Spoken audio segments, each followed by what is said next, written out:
Louisiana Beer Review Special Edition Miller Fortune 6.9% alcohol revisited. Yes, it's been a year since I first started those reviews. The secret review of January 15th, a month before it was released, and the official review of February 15th. Then I reviewed it in cans. I did an examination with the Beer Whisperer. I did an examination a little while back with the group I do it with now. And you'll notice they changed the labels. When it first came out, it was in this black with charcoal or gray. Same cap, but maybe they felt like it was too drab. So they recently came out with this red label. Don't know if it's helped the sales. Can't hurt. I don't think the sales have been too good. It's probably the last time I look at this beer.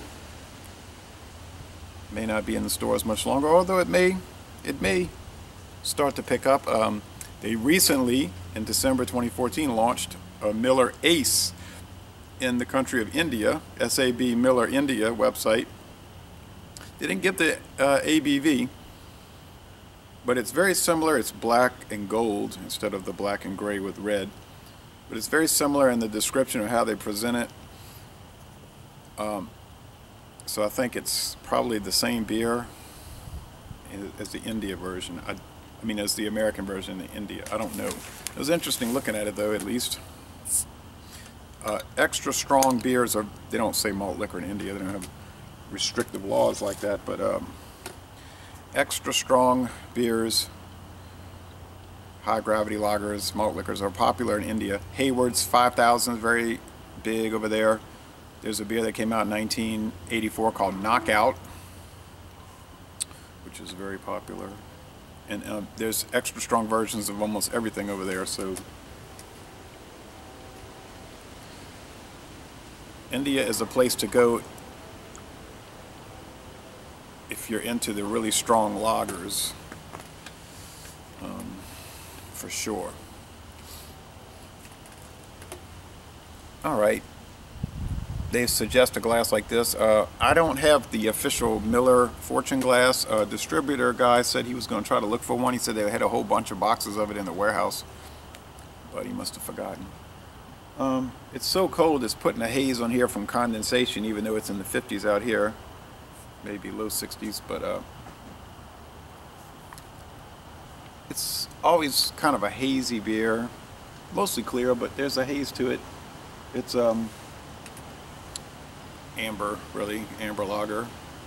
Doesn't ever get much of a head. I think it was designed that way. They wanted to look like you know, whiskey or bourbon. And there was confusion about that when it first came out. Some people were saying that it was aged in bourbon barrels, and Miller said, no, we never said it was aged in bourbon barrels. Anyhow, that's the appearance. The aroma is strong.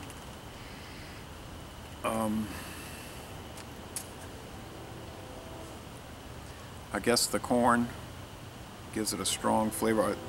Just how they roast the barley, and it's 6.9%. It's not a bad aroma.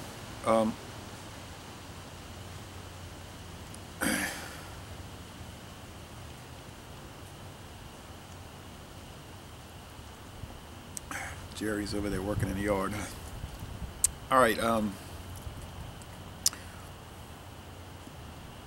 this is the kind of beer you want to get really, really cold. Although, I'll say this, a few days ago I had one and I poured the whole bottle out in a glass, and it took me about 40 minutes to drink it, maybe 30, but at least 30 or 40, and it didn't turn foul or bad, really. It was all right as it warmed. But there's certainly sweetness. It's strong. You could almost say a gaminess to it. chewiness, like sort of thing. It has a medium body. It's kind of like, you know, that in the mouth.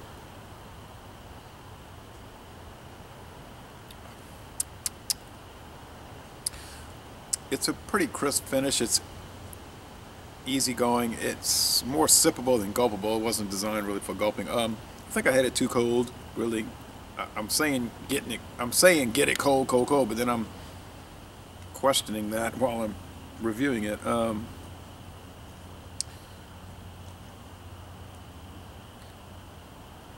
Miller Lite drinker is more than likely going to hate it.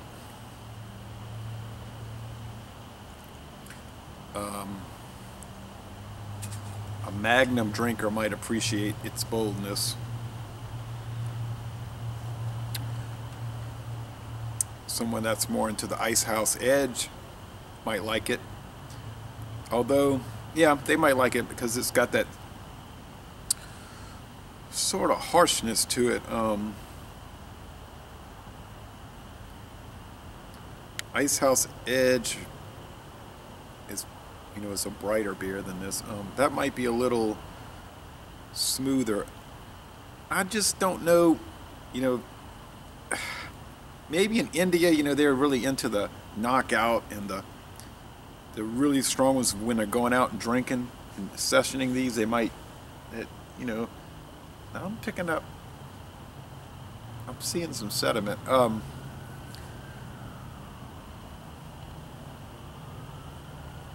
Hear the sirens on US 61. But in America, you know, they take transportation home, you know, public transportation, buses, trolleys. You know, in America, you used to have most people driving, and they'd be reluctant to drink this for a few reasons. The problem with drinking and driving. Secondly, the American culture of going out there and knocking a few back while they're playing pool or watching a ball game, they're really going to look for something lighter, like a Miller Lite. Not something that's going to have to be sipped and, you know, negotiated a little bit. And if they're going to drink liquor, they're going to have it on the rocks, or they're going to have a mixed drink, or they're, you know, like an old-fashioned with the bitters and the sugar, and or they're going to have rum and coke. It's going to cut this. I don't know. It's just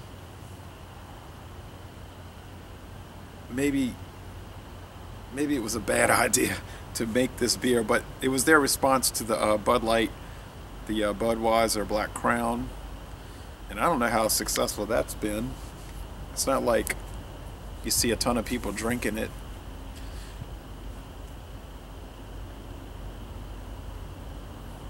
But this is a review, not an examination. We were doing all that kind of talking the long examination. I can understand why people may not want to watch something long like that.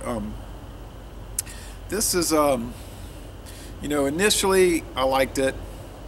Then a few more samples of it, a few more six-packs down the road, I kind of liked it. And then I didn't really like it too much. And now I'm not really liking it at all. Tell you the truth. I cannot see buying another six-pack ever again in my life, or drinking another single.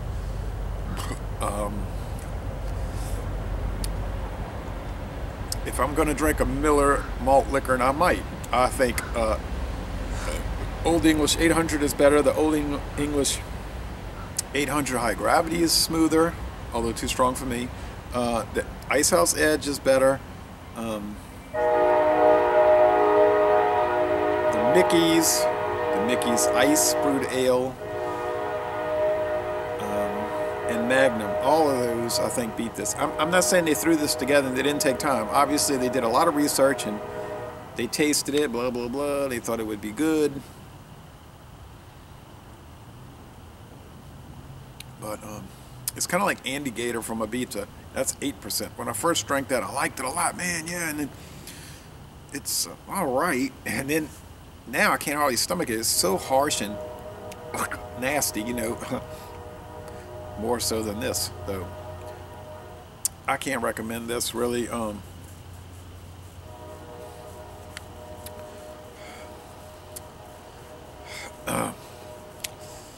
Maybe if you had some really, really hot Mexican food.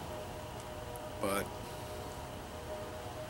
for drinking and contemplating, it's making me have bad thoughts. Anyway, so I'll give it a C. It's average. I mean, I hate to say that, but it's the truth. So it is what it is, right? So thank you for watching this special edition video. You probably never see me do another Miller Fortune again, and that's probably fortunate. And I'm going to end this review by saying, y'all come on down to Baton Rouge and go to an LSU football game. Move there.